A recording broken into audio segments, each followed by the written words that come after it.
ब्रह्मा जी बूढ़े सियान हैं, देवताओं में श्रेष्ठ हैं, हम सबसे बुजुर्ग हैं। क्यों?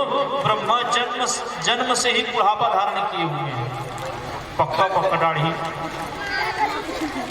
ये जन्म से बुढ़ापे को धारण किए हुए हैं। इन्होंने सम्मान नहीं किया, कोई बात नहीं, लेकिन देखो तो जो मेरा दामाद है, दामाद भी कैसा, मरघट में निवास करने वाला, राग भभूति को लगाने वाला, उसको मैं अपनी बढ़िया सुंदर कन्या मृग नयनी नयनों वाली अपनी कन्या को दान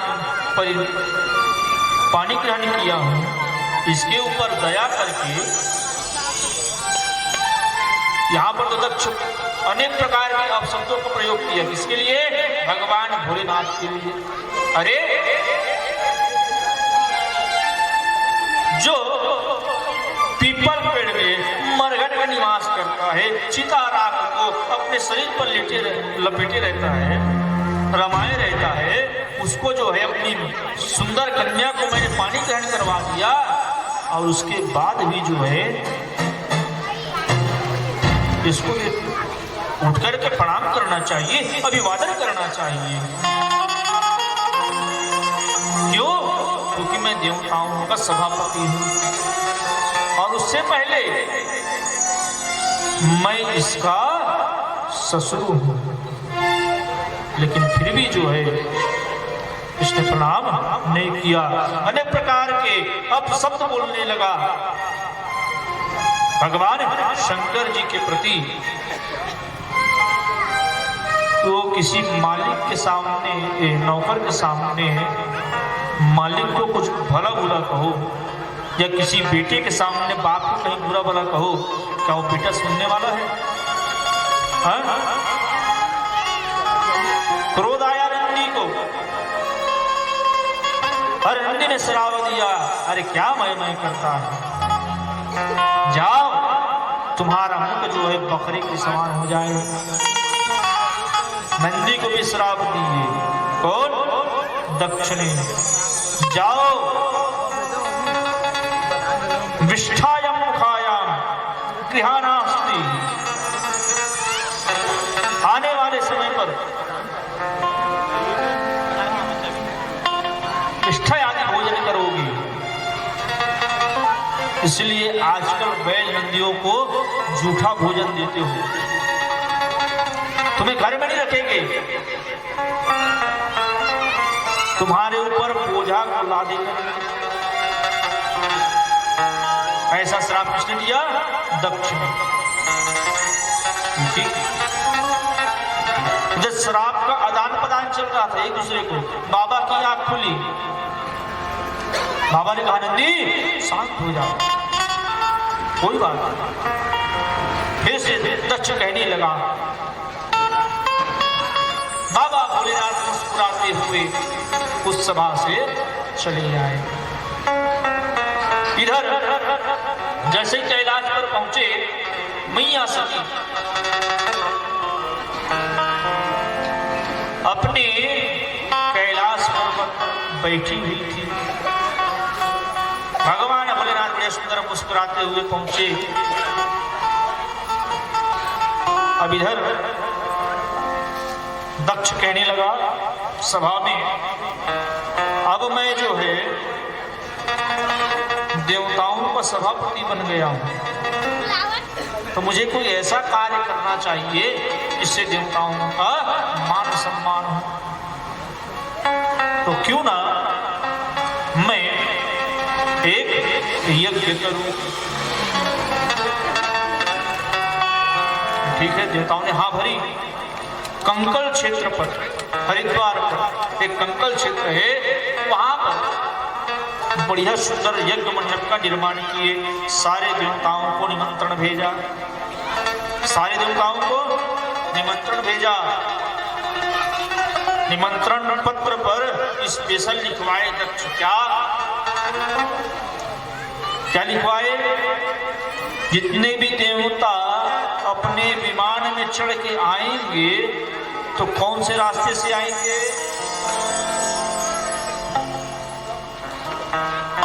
छत्तीसगढ़ी बोलो, मोर बेटी घर के ऊपर ले आहू तब तो आहू। किसमें लिखा है? कार्ड में। मोर बेटी घर ले ऊपर उड़त आहू अपन अपन विमान में। सारे देवताओं ने निमंत्रण को स्वीकार किया। अब तो एक दिन की बात है, माता पार्वती सती मैया और भगवान भोलेनाथ बैठे थे। पहला विमान उड़ा तो उसमें कौन गया? इंद्र और इंद्राणी। देखते देखते 4-5 विमान और निकल गया। सती मैया बोली, प्रभु कहीं कुछ हो रहा है क्या? सारे देवता यहां से जा रहे हैं और जाते वक्त ऐसे झांक के देखते हैं, क्या बात है? कुछ नहीं देवी, कुछ हो रहा है। ऐसे करते करते सारे देवताओं का विमान वहां से निकला। फिर नंदी जिससे पूछे, बाबा जिस दिन से आए हैं ना उस दिन से थोड़ा उदास दिख रहे हैं, क्या बात है? नंदी ने बताया क्या कि आपके पिता यज्ञ कर रहे हैं जिसमें हमारे यहाँ निमंत्रण नहीं आया है। अब तो बात पता लगी सती मैया। पहुंचे भोलेनाथ के पास।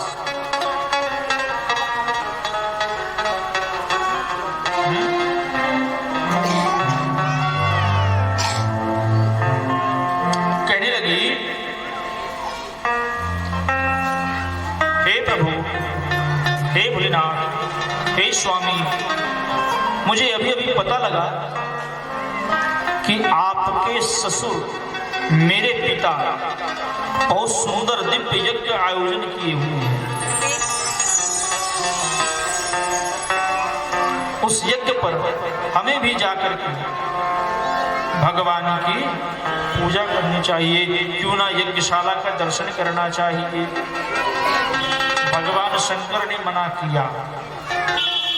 क्यों मना किया? हमें निमंत्रण नहीं मिला है, वहां नहीं जाना चाहिए। तब मैया सती कहती है, स्वामी कैसे बात करते हो?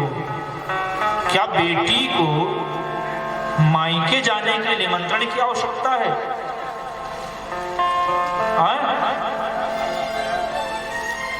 बेटी को मायके में जाने के लिए क्या निमंत्रण की आवश्यकता है? अपने पिता के यहाँ जाने के लिए क्या निमंत्रण की आवश्यकता है? या कहीं यज्ञ हो रहा हो, कहीं पर यज्ञ हो रहा हो और घर में बैठे रहा, हमारा निमंत्रण नहीं था, मन जाओ, ये शोभा नहीं देता। जहां पर भगवान की कथा हो रही हो वहां पर बिना बुलाए पहुंच जाना चाहिए। जहां पर पूजन आदि पाठ हो रहा हो बिना बुलाए वहां पर पहुंच जाना चाहिए, भगवान की कथा को श्रवण करने के लिए।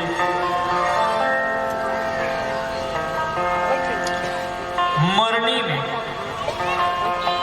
बिना बुलाए जाना चाहिए। क्या मरनी बुलाने आएंगे? चलो उम्र घर मर गए, देख ले देख ले, नहीं आएंगे ना। दुखी में जाना चाहिए। तो कहे, हे स्वामी यदि आपकी आज्ञा हो तो मैं जाना चाहती हूँ। भगवान शंकर बार बार मना किए कि हमको बुलाए नहीं है। कारण नहीं बता रहे हैं कि क्यों नहीं बुलाए हैं। क्यों? भगवान शंकर यदि बता देते तो सती मैया को दुख हो जाता, दुखी लगता मन। बार बार जिद करने लगी मैया। अंत में बताए अब तो सती मैया मारे अब नहीं जान देते। इसे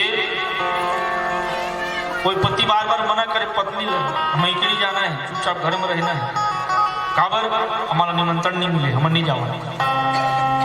तो कैसे करते हो मुँह लग ऐसे दिन ऐसे हो जाते होते कि नहीं हो जाते ना। ठीक वैसे ही सती मैया अब तो बार बार आती और अपने पायल को बजाती, मैं गुस्सा, फिर जाती छम छम छम, एक बार इधर जाती फिर आती, और जैसे आती है भगवान शंकर के पास अपने पायल को और जोर जोर से बजाती, छम छम छम छम छम छम छम छम छम छम। हमारे क्रोध में अब वो तो नहीं देखती ना, तो और जोर से पटकती पैर। भगवान शंकर ने कहा बार बार आ रही है जा रही है, नंदी को इशारा किया, स्वयं बोले नहीं भगवान जाओ, नंदी को इशारा किया। कथा एकदम संक्षेप में ले रहा हूं कि उस समय बहुत कम है, नहीं तो 2 दिन लग जाएगी आप कथा सुना। अगर अच्छा विस्तार में चलेंगे तो 2 दिन लगेगा।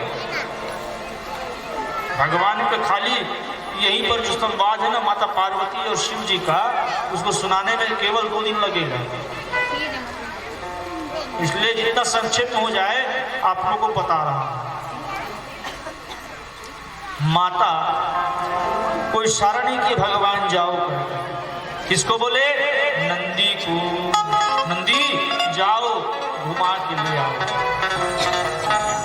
अब तो नंदी पर सवार हुई मैया, पहुंची यज्ञ मंडप पर, यज्ञशाला पर, कंकड़ क्षेत्र पर। जैसे पहुंची तो कई जन गाड़ी में आए हो, वो भी आप मन तो गाड़ी कहाँ खड़ा करे हो? बाहर में। तो नंदी कहाँ बैठी? बाहर में, बाहर में बैठे नंदी, क्यों विमान में आए थे? नंदी महाराज बाहर बैठे, अंदर पहुंची सती मैया। सबसे पहले अपनी बहनों को देखी, बहन जोर जोर से हंसना प्रारंभ कर दी, पहला अपमान। अंदर फिर पहुंची, एक बहन दूसरी बहन तीसरी बहन से मिलते मिलते अंदर पहुंची, कोई इनसे बात नहीं किया, सब हंसने लगे। देखो निमंत्रण नहीं मिला है सती को, फिर भी आ गई है। माँ कह रहे, माँ कह रहे, भले पिता एक बार बात ना करे, भाई बंधु बात ना करे, लेकिन माता बात करना नहीं छोड़ती। हाँ, अब बेटी का विवाह हो गया, पिताजी महीने में 1 बार 2 बार ज्यादा ज्यादा 1 बार पूछ लिया, हाँ बेटी क्या हाल चाल है, सब ठीक ठाक है। भाई लोग 1 बार बोल देंगे, साल 2 साल राखी दिन होते, हाँ बहनी ठीक ठाक है। लेकिन माँ 24 घंटा फोन कमा के बेटी के सारा काम धंधा छूट जाएगा। ये घर घर की बात है, हर घर की बात है। बेटी कहीं फोन आ गया ना,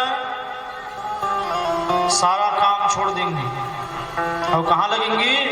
हाँ बेटी क्या हुआ, कैसे हो गया, वो का पूरी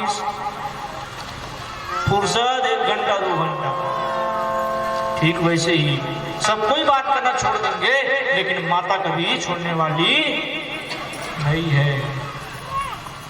यहां पर अरे बेटी, मां ने बताया कि तुम्हारे पिताजी ने तुम्हारे पति का अपमान किया है, वहां पर ऐसे ऐसे श्राप का आदान प्रदान हुआ है, और इसी क्रोध में, जलन भावना में तुम्हारे पति को आज निमंत्रण नहीं दिया गया है, तुम्हारे यहाँ निमंत्रण पत्र नहीं गया है। अब तो पता चला सती मैया को इसीलिए भगवान भोलेनाथ मुझे बता नहीं रहे थे कि मुझे दुख प्राप्त होगा, कि जहां पर मेरा पति का अपमान हुआ हो वहां पर मैं कैसे चली आई, लेकिन आई हूं तो एक बार पिताजी से मिल सकती हूँ, मिल करके सारे बात के लिए क्षमा मांग लूंगी।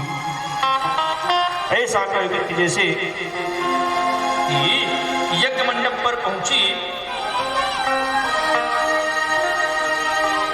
तो दक्ष ने देखा सती को। तो यज्ञ मंडप कैसे होता है, बोल देखो यज्ञ मंडप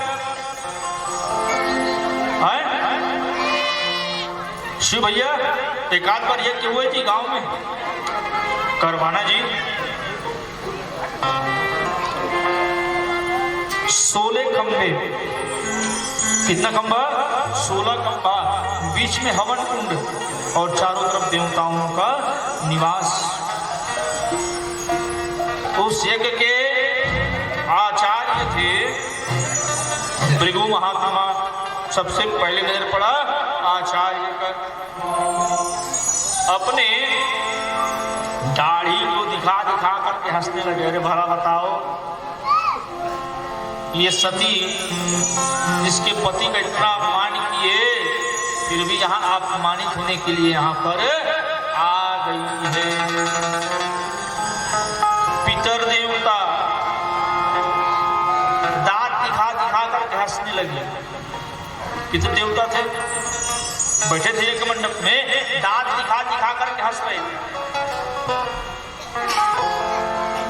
और दक्ष तो उपहास पे उपहास किए जा रहा था। क्यों? वो बोलते जाता, ये दोनों हंसते जाते दाढ़ी दिखा दिखे, दांत दिखा दिखा कर। सती मैया चारों तरफ से एक मंडप की फेरा लगाई और फेरा लगा करके अंत में देखती क्या है कि यज्ञ में रुद्र का भाग तो लगा ही नहीं है। रुद्र अर्थात मेरे स्वामी भोलेनाथ का भाग तो लगा ही नहीं है। और जब तक किसी भी यज्ञ में रुद्र देवता का आवाहन नहीं होता वो यज्ञ सफल होने वाला नहीं है। इसलिए हर यज्ञ में रुद्र कलश आवश्यक कहा गया। आप लोग भी किए ना घर में रुद्र कलश सामने, उसी में वरुण देवता रुद्र देवता निवास करते हैं। मेरे पति का इतना बड़ा अपमान, मारे क्रोध के सती मैया यज्ञ मंडप के सामने क्रोध से आग बबूला होने लगी और आग बबूला होकर के अपने ही ज्वाला से अपने शरीर को जलाना प्रारंभ कर दी। हंत प्रियाय देवस्य देवी जाहा वसूनके सति पत्रो